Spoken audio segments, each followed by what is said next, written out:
Your Honor, I'm asking this court to protect my child from a woman who can't even protect herself. The words landed with a precision that made the air in the courtroom feel thinner, sharper, as if every breath had to fight its way in. Evelyn Carter didn't move at first.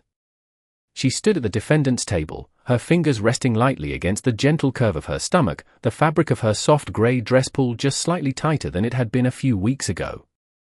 For months pregnant, and already the world seemed to weigh heavier on her shoulders. The fluorescent lights above cast a cold, unforgiving glow, turning the polished wood of the courtroom into something sterile, almost distant. Across from her, Daniel Brooks adjusted the cuff of his tailored suit with a calm confidence that bordered on rehearsed. He didn't look at her immediately. He didn't need to. His presence filled the space between them like a script he had already memorized. When he finally did glance her way, it wasn't with anger. It was worse. It was familiarity wrapped in quiet dismissal, the kind that said he already knew how this would end. Around them, the low murmur of voices faded as the judge shuffled papers, the sound crisp and final. A woman seated behind Evelyn leaned slightly forward, whispering to the person beside her, the words indistinct but the tone unmistakable. Doubt. Judgment. Curiosity sharpened into quiet cruelty. Evelyn kept her gaze forward. She had learned, over the past 2 years, that looking back only gave people something to take. The courtroom smelled faintly of old paper and polished oak, a scent that reminded her of places where decisions were made without emotion, where stories were reduced to facts, and facts could be rearranged. Mr. Brooks, the judge said, voice steady, you're requesting full custody based on claims of instability. Daniel's lawyer stood smoothly, a practice motion, like a performance refined over hundreds of cases. Yes, Your Honor. My client believes it is in the best interest of the child to be placed in a stable, financially secure environment. The words echoed, deliberate and clean. Stable. Secure. Evelyn felt them settle against her skin, familiar labels that had once been used to measure her worth. She remembered when Daniel used those same words in private, soft enough to sound like concern, sharp enough to reshape her into something smaller.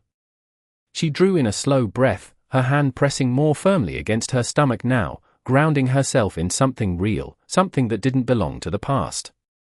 The judge's eyes lifted toward her briefly, assessing, calculating. Miss Carter, he said, you'll have a chance to respond. A chance? The word hovered, fragile. Evelyn nodded once, but she didn't speak. Not yet. Because she could feel it, the shift in the room, subtle but undeniable, like a tide pulling quietly in one direction. Daniel's confidence wasn't just personal. It was shared. Supported. Expected. He had come here believing he would win, believing she would stand exactly where she was now, silent, cornered, predictable. And for a moment, just a moment, it almost looked like he was right. Almost. But beneath the stillness in her eyes, something steadier was taking hold, something he had never learned to recognize. And somewhere behind her, unnoticed by most, a presence remained quiet, waiting, as if the story unfolding in that courtroom was missing a single voice that had yet to speak. The silence that followed felt deliberate, as if the entire room was holding its breath, waiting for Evelyn Carter to confirm what everyone had already decided about her. She could feel it in the way the eyes lingered, in the subtle shifts of posture from the people seated behind her, in the quiet confidence radiating from Daniel Brooks as he leaned back slightly, his expression composed, almost patient. He had always been good at this, at shaping narratives before anyone else realized there was one to shape. Evelyn lowered her gaze for a brief second, not in submission but in calculation, her fingers brushing lightly over the edge of the table as she steadied herself. The wood was cool beneath her touch, solid, unmoving, unlike everything else that had once defined her life. She remembered a time when Daniel's voice had carried warmth, when his certainty had felt like safety instead of control. Back then, he would stand close enough for her to feel anchored, speaking about their future in a way that made it seem inevitable, like a plan already written. A house in a quiet neighborhood just outside the city, a child, a life that looked perfect from the outside. He had painted it so carefully that she never noticed how little space there was for her inside it. The Judge glanced down again, making a note, the faint scratch of pen against paper echoing louder than it should have. "Counsel, proceed," he said, his tone neutral, but the direction was clear. Daniel's lawyer stepped forward again, his voice measured and confident. "Your Honor, we have documentation that demonstrates Ms. Carter's inconsistent employment history over the past 18 months, as well as her current lack of long-term financial security." The words were presented like facts, clean and undeniable, but Evelyn knew how easily facts could be arranged to tell only part of a story. She could feel the weight of them pressing against her, each one carefully selected, stripped of context, shaped into something that made her appear fragile, unreliable. A woman who had drifted, who had not managed to rebuild quickly enough to satisfy a standard she had never agreed to. She heard a soft exhale somewhere behind her, a quiet sound of agreement or sympathy, she could not tell which. Her hand instinctively moved again to her stomach, her thumb tracing a slow, grounding motion as if reminding herself that there was more at stake than perception. Daniel shifted his stance slightly, finally stepping forward just enough to be seen more clearly, his presence intentional now. "I am simply trying to do what is best," he said, his voice softer, almost reasonable, the same tone he had used so many times before when he wanted to appear measured, when he wanted others to see him as the one making difficult but necessary decisions. It was a tone that had once made her question herself, had once made her believe that maybe she was the one who could not keep up, the one who needed guidance. But standing there now, she felt something different. Not anger, not even defiance. Just clarity. The kind that comes quietly, after everything else has been stripped away. She lifted her chin slightly, her gaze steady as it moved forward again, not toward Daniel, but toward the space ahead of her, toward the judge, toward the outcome that seemed to already be forming. And still, she said nothing. Because the room had not yet heard everything it needed to hear. And the silence she held was no longer empty. It was waiting. "Your Honor, if I may call the next witness." The lawyer's voice cut cleanly through the stillness, and with it came a shift so subtle that most people in the room would not have noticed it, but Evelyn Carter did. She felt it in the way Daniel Brooks straightened slightly, in the quiet confidence that returned to his posture as if he had just reached the part of the story he had been waiting for. A woman stepped forward from the second row, her heels clicking softly against the polished floor, each step measured, deliberate. She carried a folder pressed neatly against her chest, her expression composed in that careful way people wore when they believed they were about to be helpful, or important, or both. Evelyn recognized her immediately, though it had been months since she had last seen her. Melissa Grant, the former office manager from the small design firm where Evelyn had worked briefly after the divorce. A place that had never meant to be permanent, only a step, a quiet beginning that no one else had ever needed to understand. Melissa took the stand, raising her right hand as she was sworn in, her voice steady as she confirmed her name, her position, her connection. The courtroom seemed to lean in again, drawn by the promise of something tangible, something that could be written down and entered into record. "Ms. Grant," Daniel's lawyer began, his tone almost conversational, "can you describe Ms. Carter's employment during the time she worked under your supervision?" Melissa nodded, glancing briefly toward Evelyn, not unkindly, but not with warmth either. "She was hired on a temporary contract," she said. "Part-time. There were periods when she was not present due to personal circumstances." Personal circumstances. The phrase echoed softly, stripped of everything it once held. Evelyn could almost see the memory unfold behind the words, the early mornings when she had arrived before sunrise, the nights when she had stayed long after everyone else had gone home, trying to rebuild something that had been taken from her piece by piece. She remembered the weight of exhaustion in her bones, the quiet determination that had kept her moving even when nothing about her situation had felt stable. But none of that lived in the record. None of that translated into the neat language of testimony. "Would you say her employment was consistent?" the lawyer pressed gently. Melissa hesitated, just for a fraction of a second, but it was enough. "No," she said finally. "It was not consistent." A soft murmur rippled through the room, the kind that confirmed what people already believed. Evelyn felt it pass over her, but it did not settle the way it once might have. Instead, it moved past, like something she no longer needed to carry. Daniel's gaze flickered toward her again, sharper this time, searching perhaps for a reaction, for the familiar signs of pressure building, for the moment when she might falter. But she did not. Her shoulders remained steady, her expression unchanged, her hand still resting where it had been from the beginning, a quiet anchor in a room that seemed determined to define her by everything she had lost. The judge leaned forward slightly, his attention fixed now, absorbing each detail, each carefully placed piece of evidence. It was building, Evelyn realized. Not just a case, but a narrative. One that painted her as uncertain, unstable, unprepared. And for anyone watching from the outside, it was convincing. Because it was not entirely untrue. It simply was not complete. She drew in a slow breath, feeling the steady rhythm beneath her palm, a reminder that there were parts of her life that no one in that room had been invited to see. Not Daniel. Not the lawyer. Not even the judge. And as Melissa stepped down from the stand, her testimony neatly concluded, the silence returned again, heavier this time, more expectant. Because the story still sounded one-sided. And somewhere just beyond the edge of that silence, something was waiting to change it. Your Honor, we would also like to submit financial records into evidence.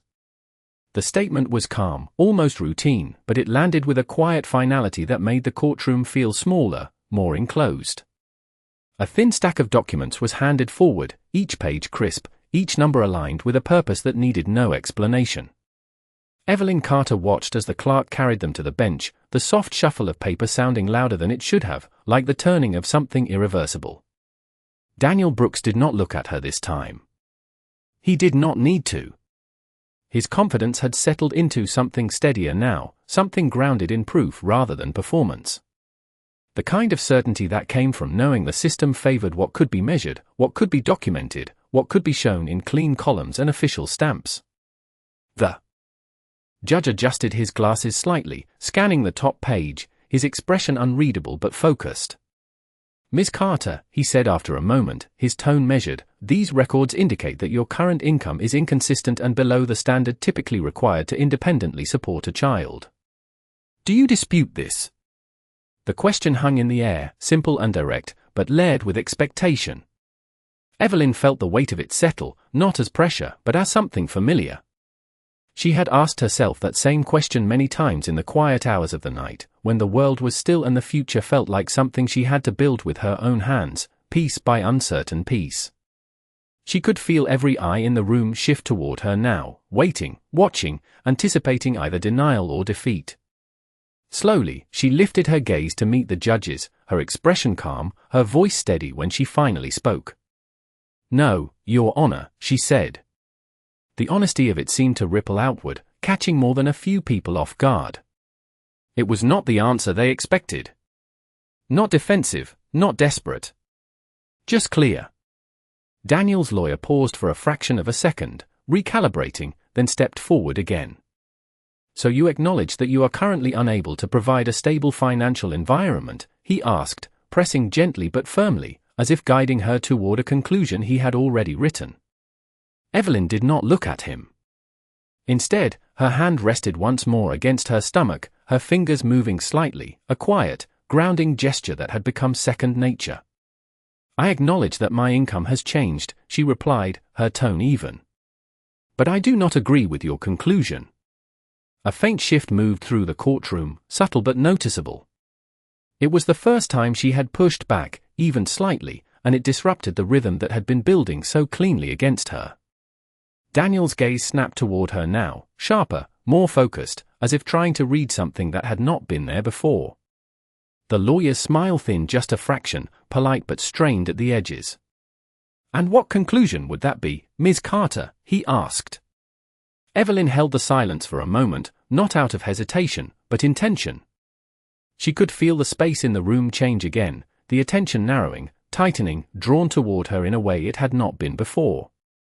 That I am unfit, she said quietly. The words settled into the room with a weight that did not need to be raised in volume to be heard. The judge watched her closely now, his pen still in his hand but no longer moving. Daniel shifted again, something less certain flickering beneath his composed exterior. Because this was not the version of her he had prepared for. Not the one who would shrink under the presentation of numbers and records. Not the one who would accept the narrative without question. Evelyn lowered her gaze again, not in retreat, but in control, her breathing steady, her posture unchanged. She had given them just enough. Not everything. Not yet. Because the story they were building still sounded complete to everyone else in the room. And the truth, the part that did not fit into documents or testimony, had not been spoken at all. The word lingered in the air long after Evelyn Carter had spoken it, as if the courtroom itself was deciding what to do with it. Unfit. It was the kind of word that could define a person in a single moment, reduce years of effort and quiet resilience into something dismissible, something easy to categorize. But the way she had said it, calm and unshaken, had shifted its weight. It no longer sounded like an admission. It sounded like a challenge. Daniel Brooks felt it, even if he did not show it immediately. His jaw tightened just slightly, a subtle crack in the polished confidence he had carried into the room. This was not how it was supposed to unfold. He had expected resistance, perhaps even emotion, something he could point to and use. But this steady composure, this refusal to play into the narrative he had built, left him with nothing to counter except facts that suddenly felt less complete than they had moments ago. The judge leaned back slightly in his chair, studying Evelyn more carefully now, as if reassessing a calculation that no longer aligned perfectly. "Ms. Carter," he said, his tone measured but more attentive than before, "the court's concern is the welfare of the child. Stability is not an abstract concept here. It is measurable." Evelyn nodded once, acknowledging the statement without hesitation. "I understand that, Your Honor," she replied, her voice even, her posture unchanged. "And I agree that stability matters." The simplicity of her response seemed to draw the room in again, but this time the attention felt different. Less certain. More curious. Daniel's lawyer stepped forward once more, attempting to regain the momentum that had begun to slip. "Then you would agree that Mr. Brooks is currently in a better position to provide that stability," he said, his tone firm, pressing for alignment. Evelyn did not answer immediately. Instead, she let the silence settle again, not as avoidance, but as something intentional, something controlled. Her fingers moved slightly against the fabric of her dress, a small, grounding motion that steadied her from within. She could feel the rhythm beneath her hand, a quiet reminder that what mattered most was not being argued in that room, not yet. When she finally spoke, her voice did not rise, but it carried clearly. "I agree that stability is important," she said again, her words deliberate. "But I do not believe stability can be measured only by income or appearances." A faint ripple moved through the courtroom, subtle but unmistakable. It was not disagreement, not fully. It was recognition that the conversation had shifted, even if only slightly. The judge's pen hovered above the page, paused now instead of moving. Daniel exhaled quietly, almost imperceptibly, as if recalibrating once more. He had built his case on what could be proven, on what could be presented cleanly and without question. But this was something else. Something less tangible. And therefore, harder to dismiss outright. "Then how would you define it?" the lawyer asked, his tone sharpening just enough to reveal the strain beneath the surface. Evelyn lifted her gaze again, meeting the question without flinching. "Consistency," she said. "Presence. The ability to show up, every day, not just when it is convenient, but when it is necessary." Her words settled into the space between them, not loud, not forceful, but steady. Daniel's expression flickered again, something closer to irritation now, because he recognized the implication even if it had not been spoken directly. The past was there, just beneath the surface, unspoken but understood. The judge leaned forward slightly, his attention fixed, as if the case before him had become more complex than the documents suggested. And still, Evelyn did not say everything. She held it back, the part of the story that would not fit into definitions or arguments, the part that would not sound like defense, but revelation. Because the room was not ready for it yet.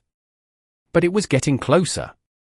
The word consistency seemed to settle deeper into the room than anything else she had said, as if it carried a weight that numbers could not quite match. For a brief moment, no one spoke. The silence was no longer empty, it was evaluating, shifting, recalculating. Evelyn Carter could feel it in the way the attention in the courtroom no longer pressed against her, but instead hovered, uncertain, as if the narrative that had been so neatly arranged was beginning to loosen at its edges. Daniel Brooks cleared his throat softly, the sound controlled, but it broke the stillness just enough to remind everyone that this was still his case to lead.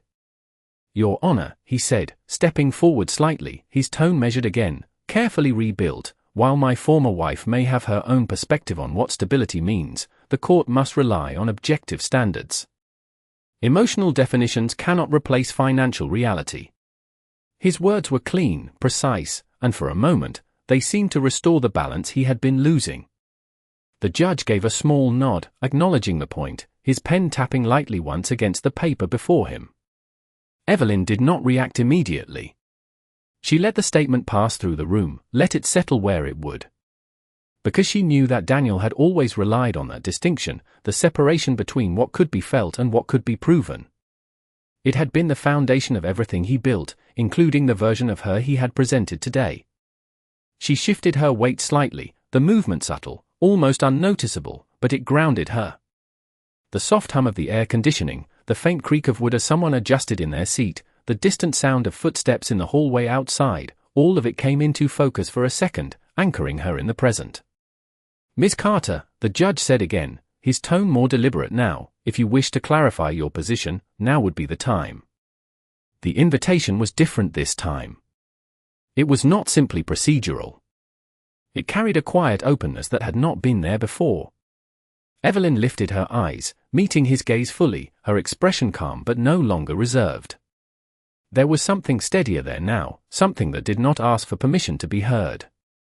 "I understand the court relies on evidence," she said, her voice even, measured, but with a quiet certainty beneath it. "And I respect that. But not everything that defines a person's ability to care for a child fits into a document." The lawyer shifted again, preparing to interrupt, but the judge raised his hand slightly, stopping him before the words could form. The gesture was small, but it changed the rhythm of the room entirely. Evelyn continued, not faster, not louder, just clearer. "There were months when my life did not look stable on paper," she said. "That is true. But those were also the months when I made sure I showed up every day, even when there was no guarantee that anything would improve. I rebuilt my life step by step, quietly, without support, without certainty." Daniel's expression hardened, just enough to reveal that this was no longer comfortable for him. Because this was not part of the script. This was not something he could reduce to a line item or dismiss with a number. Evelyn's hand rested again against her stomach, her fingers still, her posture grounded in something deeper than the moment. "Stability is not just about what you have," she added softly. "It is about what you keep showing up for." The words did not echo. They did not need to. They settled into the room with a quiet finality that made even the smallest movement seem louder by comparison. The judge leaned back slightly, his attention fixed now in a way that suggested the case was no longer as straightforward as it had first appeared. Daniel looked toward his lawyer briefly, a silent exchange passing between them, something tighter now, less certain. And still, Evelyn held back. Because even now, even with the shift unfolding in front of her, she knew that the most important truth had not been spoken yet. And when it was, nothing in that room would remain the same. The courtroom did not return to its earlier rhythm after her words settled. Something had shifted too far for that, something quiet but undeniable, like a line that had been crossed without anyone quite noticing when it happened. Evelyn Carter could feel it in the stillness that followed, in the way even the smallest sounds now seemed to carry weight, the faint rustle of paper, the subtle clearing of a throat, the distant hum of the overhead lights. It was no longer just a hearing. It was becoming something else. Daniel Brooks sensed it too. His posture remained controlled, his expression composed, but there was a new tension beneath it, something that had not been there when he first stood to present his case. He had built everything on certainty, on the belief that the outcome could be guided, shaped, predicted. But certainty required control, and control depended on the other person behaving exactly as expected. Evelyn was no longer doing that. Your Honor, his lawyer said, stepping forward again, attempting to restore direction. While we appreciate Ms. Carter's perspective, we must return to the facts. This is not about intention. It is about capability. The words were sharper now, less polished, as if the effort to maintain structure was becoming more visible. The judge nodded slightly, but his attention did not fully leave Evelyn this time. Ms. Carter, he said, his voice steady but more deliberate, the court understands your position.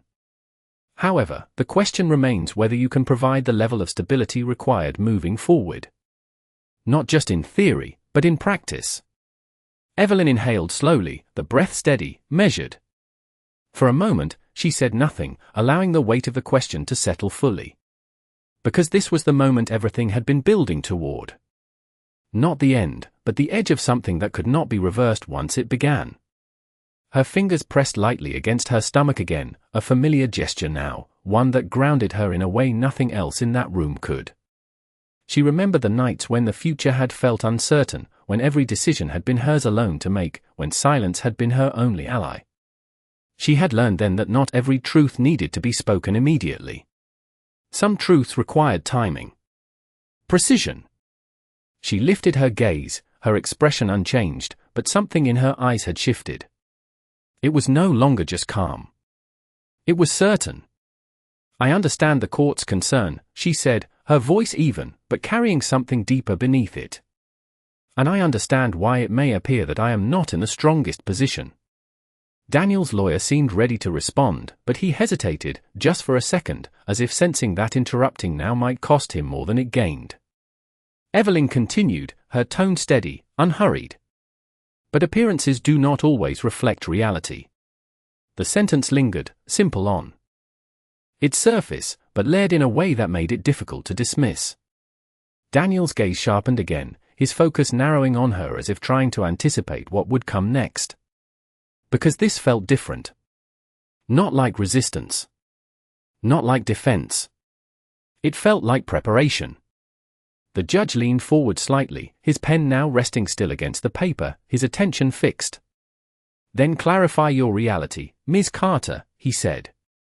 Evelyn held the silence for one more moment, not out of hesitation, but intention. The room felt smaller now, more contained, as if everything within it was being drawn toward a single point. She could feel the presence behind her again, quiet, patient, unchanged since the beginning. She did not turn. She did not need to. There are aspects of my current situation, she said slowly, that have not yet been presented to the court. A faint ripple moved through the room, subtle but immediate. The lawyer straightened, alert now.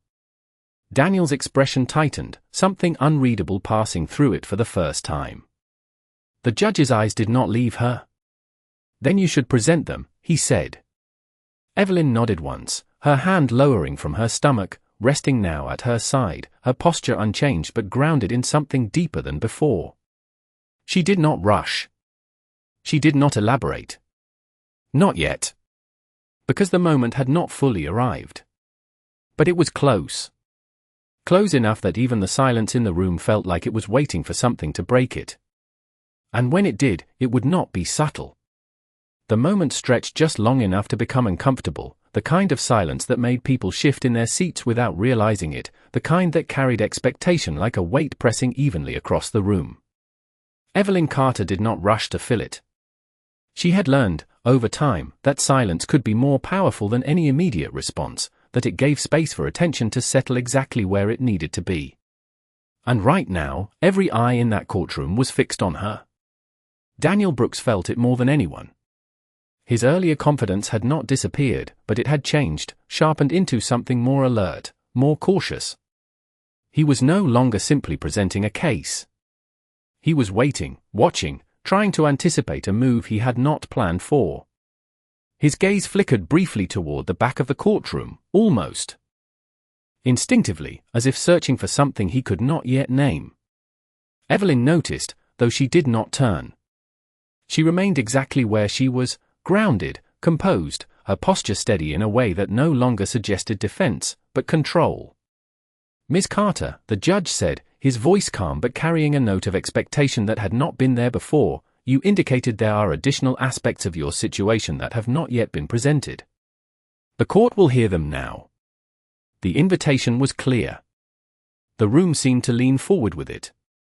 Evelyn inhaled slowly, the breath measured, her chest rising and falling with quiet precision. She let the air settle before she spoke, choosing each word not for impact, but for clarity. "Yes, Your Honor," she said, her voice even, but with a steadiness that did not waver. "There are circumstances that directly affect my current stability that have not been included in the record submitted." A faint murmur moved through the room, subtle but immediate, like the first ripple before a shift. Daniel's lawyer straightened, his expression tightening slightly as he prepared to respond, but the judge raised a hand again, holding the space open. Evelyn continued, her tone unchanged, deliberate, controlled. "Those records reflect a period of transition," she said. "They do not reflect my current situation in its entirety." Daniel's eyes narrowed just slightly, the first clear sign that something was no longer aligning with his expectations. He had built his argument on completeness, on the assumption that everything relevant had already been placed into evidence. The idea that something significant had been withheld, intentionally or not, disrupted that foundation. "Then present your current situation," the lawyer said, his voice more direct now, less measured than before, as if trying to regain ground through urgency. Evelyn did not respond immediately. Instead, she allowed her gaze to shift, just slightly, not toward Daniel, not toward the lawyer, but toward the judge, holding that line of attention with quiet certainty. "My current situation," she said slowly, "is not accurately represented by my income alone." The words were simple, but the way she said them carried something more, something that suggested there was still a layer beneath what had been seen. The judge's expression remained neutral, but his attention sharpened, focused in a way that suggested he understood the weight of what was being implied.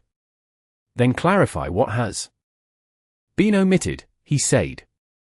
Evelyn's hand moved once more, a small, familiar gesture against her side, grounding, steadying, but this time there was no hesitation behind it. She did not look back. She did not need to. Because she could feel it, the presence that had remained quiet from the beginning, the one part of the story that had not yet entered the record. "There is someone," she said, her voice calm, but unmistakably firm, "who has not yet been acknowledged in this proceeding." The room stilled completely this time, the kind of stillness that felt absolute. Daniel's posture shifted again, more visibly now, his attention snapping toward her fully, something sharper, more uncertain flickering beneath his composed exterior. The lawyer hesitated, just for a second, caught between interruption and restraint. The judge's pen did not move. "And who would that be?" he asked. Evelyn held the silence for one final moment, not out of uncertainty, but precision. Because this was no longer just about correcting a narrative. This was the moment that would change it entirely. And when she finally spoke, she did not raise her voice. She did not turn. She simply said the words that had been waiting since the beginning. "My husband." The word seemed to echo in a way nothing else had, not because it was loud, but because of what it implied. "My husband." It did not fit into the version of events that had been carefully laid out in front of the court. It did not align with the records, the testimony, the quiet assumptions that had shaped the room from the beginning. For a moment, no one spoke. The silence that followed was not passive. It was stunned. Daniel Brooks was the first to react, though even his response came a fraction too late to appear fully controlled. "Your Honor," he said quickly, his voice sharper than before, "there has been no documentation submitted indicating that Ms. Carter is remarried." His lawyer stepped forward almost immediately, reinforcing the point with a steadier tone. "That is correct, Your Honor. There is no record of any such claim within the filings presented to this court." The judge did not respond right away. His gaze remained fixed on Evelyn, not dismissive, not accepting, but measuring. "Ms. Carter," he said finally, "the court requires clarity. Are you stating that you are legally married at this time?" Evelyn did not look away. She did not shift.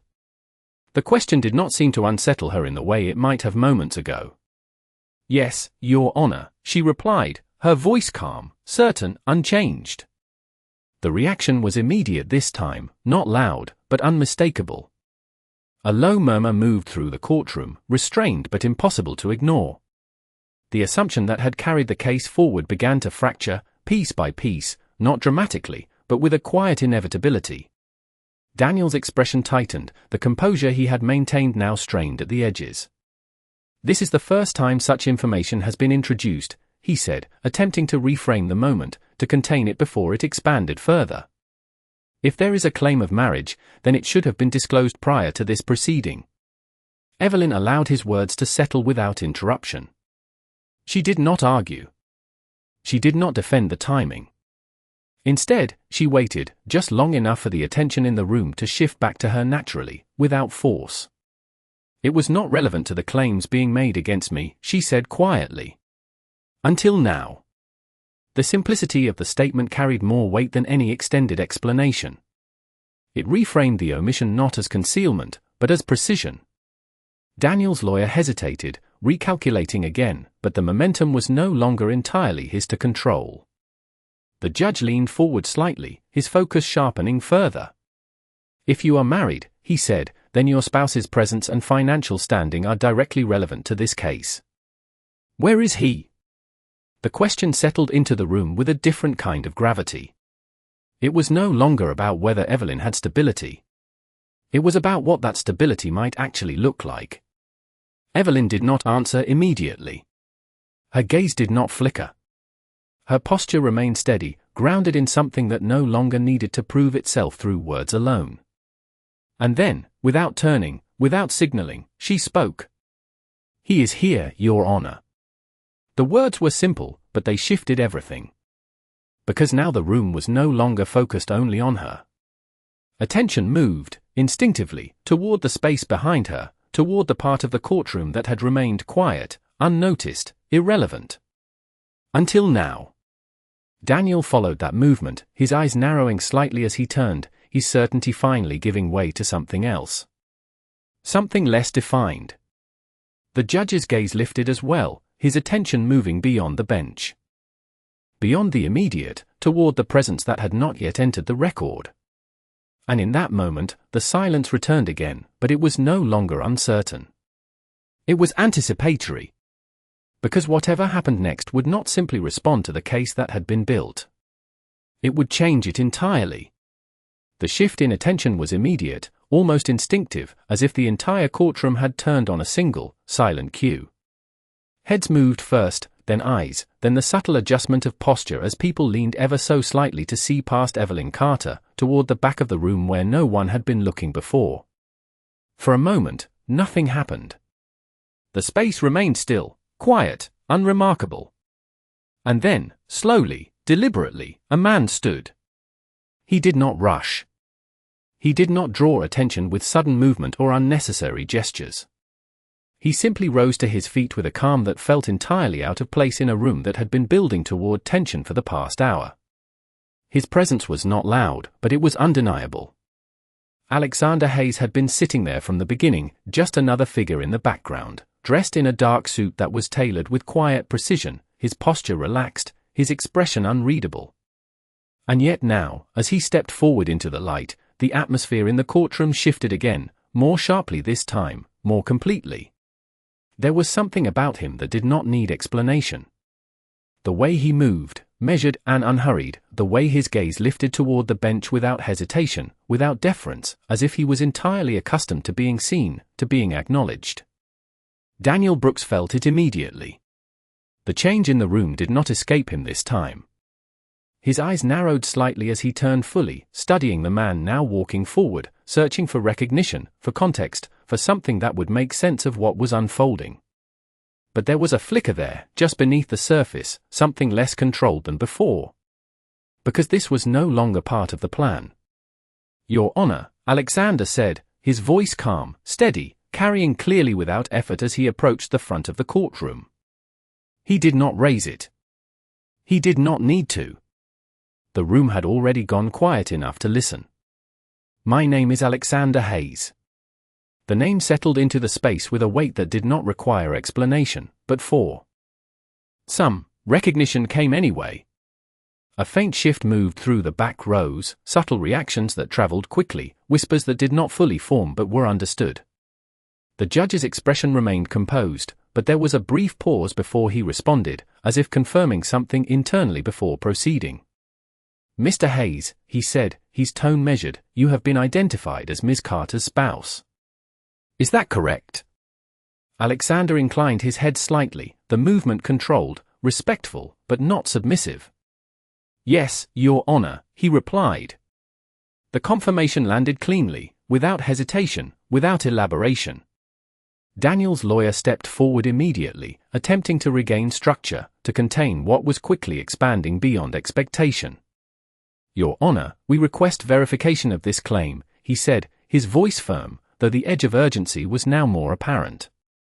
"Marriage documentation, financial disclosures, any relevant records should be submitted before this testimony is considered."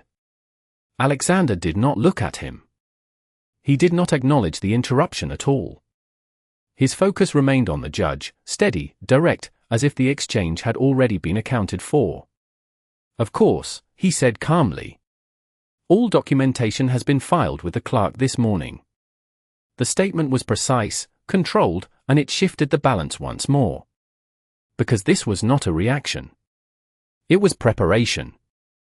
The judge glanced toward the clerk, who nodded slightly, confirming the submission.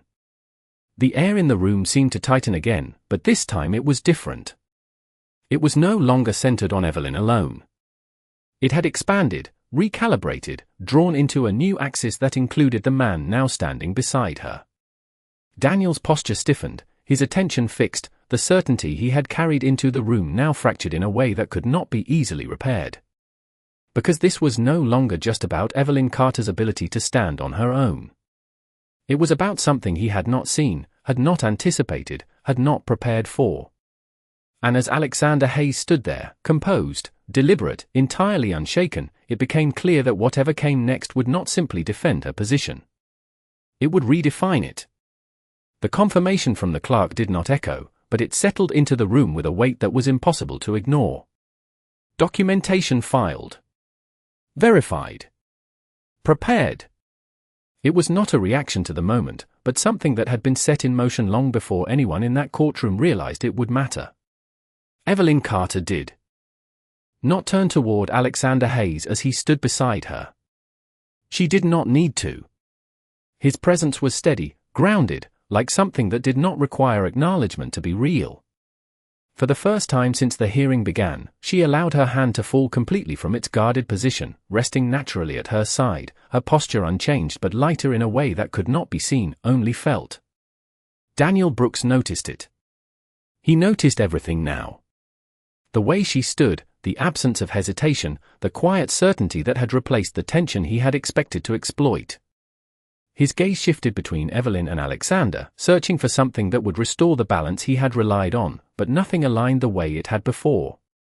"Your Honor," Daniel's lawyer said, stepping forward again, his voice controlled but no longer effortless, "we request time to review these documents before any conclusions are drawn.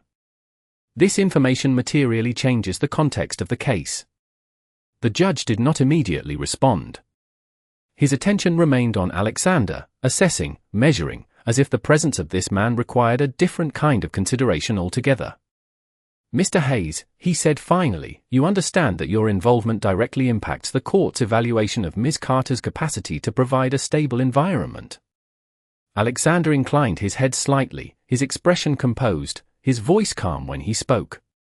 "Yes, Your Honor. That is precisely why I am here."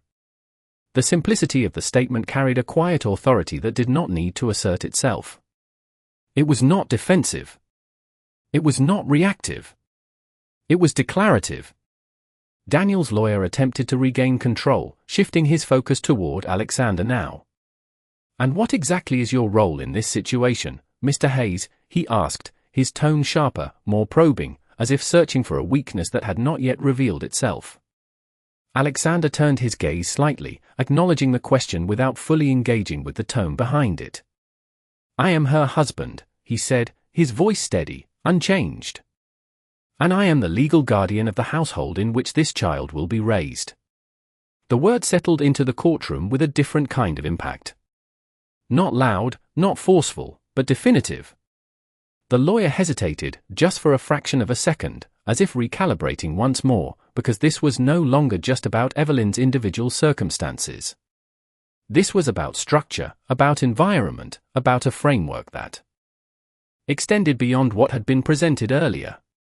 And your financial standing, the lawyer pressed, his voice tightening slightly.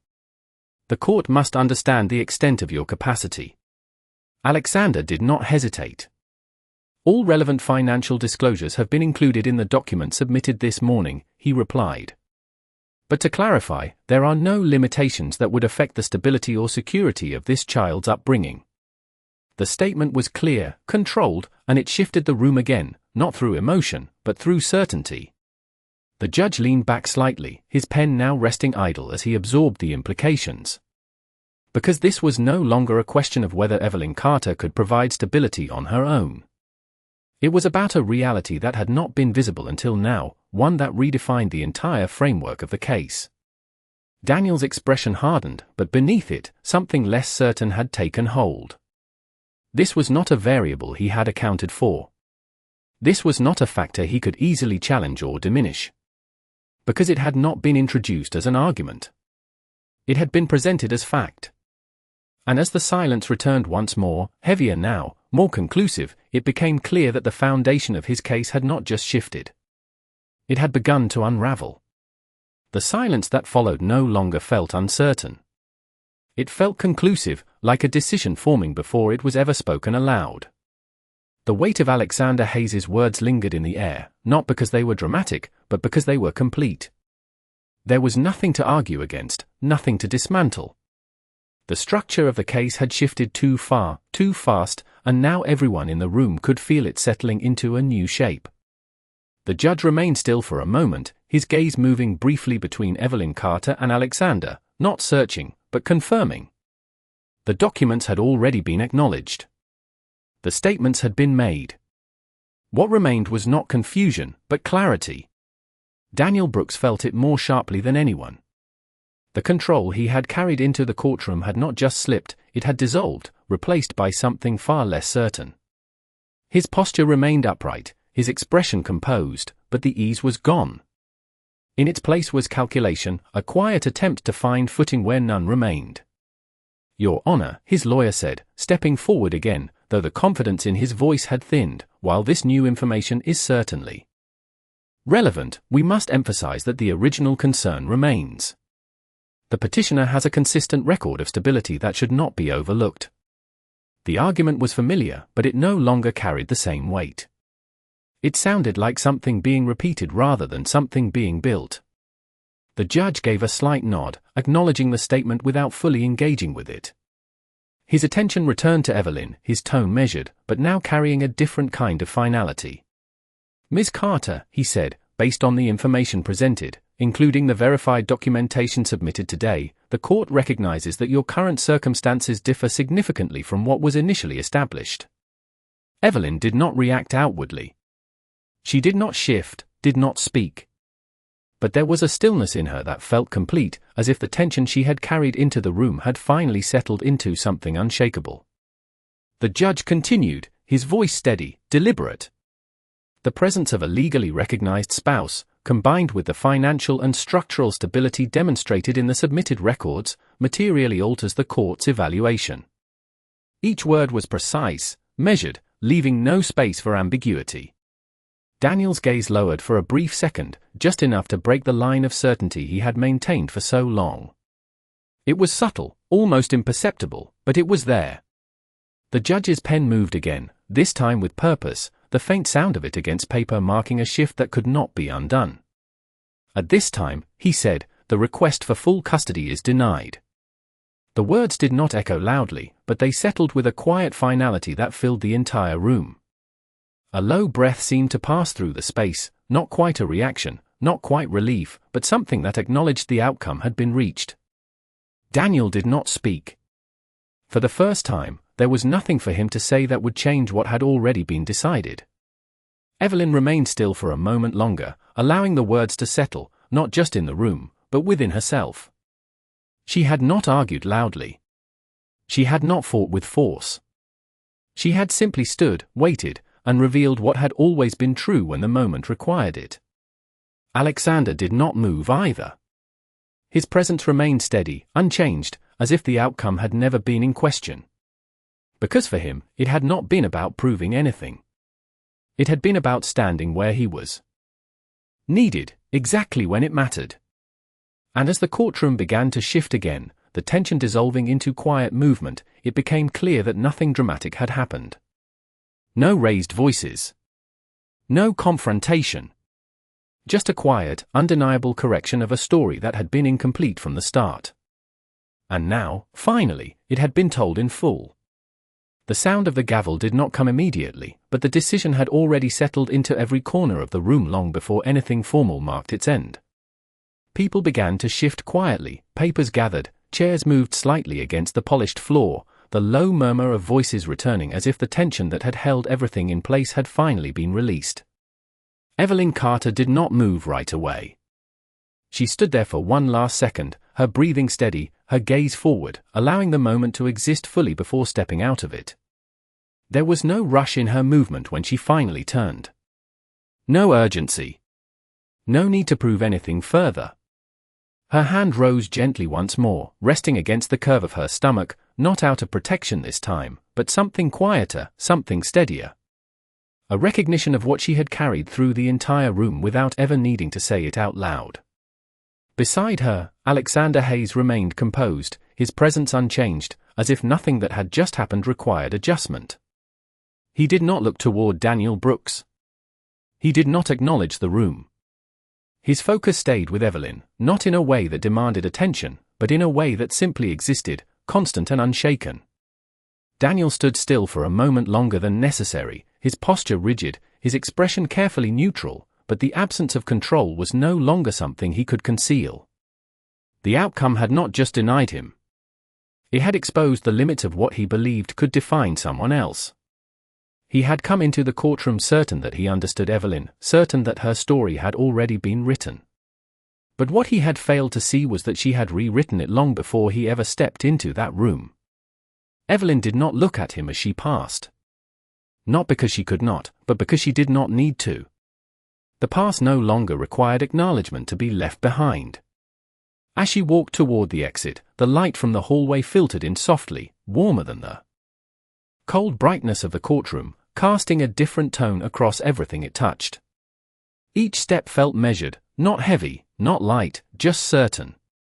The doors opened quietly, and the sound of the outside world drifted in, distant but real, a reminder that life continued beyond decisions, beyond judgments, beyond moments that once felt defining. Alexander followed beside her, not ahead, not behind, but aligned, his presence neither leading nor guiding, simply there. When they reached the hallway, the noise from the courtroom faded almost instantly, replaced by a calmer silence, one that did not carry expectation or judgment. Evelyn exhaled slowly, a breath she had not realized she had been holding for so long. It was not relief in the way others might expect. It was something steadier. Something earned. She paused for just a moment, her hand still resting where it had been from the beginning, her eyes lifting slightly as if seeing forward instead of back. No words were exchanged. None were needed. Because what had been proven did not require explanation. It had been shown in the way she stood, in the way she waited, in the way she chose silence until the exact moment it mattered. Behind them, the courtroom continued, conversations rising and falling, the story already becoming something people would interpret in their own ways. But for Evelyn, it no longer mattered how it was told. Because she knew the truth of it, not as something loud or dramatic, but as something quiet and unshakable. She had not fought to win. She had stood to be seen. And in the end, that was all it took. He had thought he understood her story. But he never saw the part she chose to keep until it mattered. And by the time he did, it was already too late.